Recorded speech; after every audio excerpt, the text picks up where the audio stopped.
तर काँग्रेस नेते विजय वडेट्टीवार यांनी कसपटे कुटुंबियांची भेट घेतली आहे। वैष्णवी हगवणेच्या आई वडिलांचं विजय वडेट्टीवार यांनी सांत्वन केलेलं आहे। हगवणे कुटुंबीय राक्षसी वृत्तीचे असल्याचं म्हणत विजय वडेट्टीवारांनी टीकास्त्र डागलंय।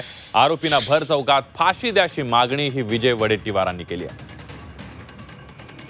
हगवणे ही जे कुटुंब आहे हे राक्षस आहे, हे माणूस नाही आहे।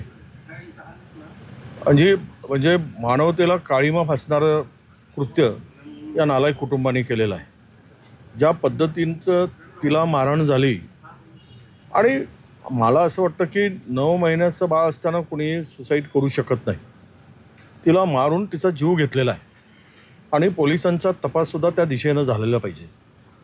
कोणत्याही परिस्थितीमध्ये या कुटुंबाला, खरं तर अशा कुटुंबाला, अशा राक्षसी प्रवृत्तीला चौकामध्ये नेऊन फाशी दिली पाहिजे।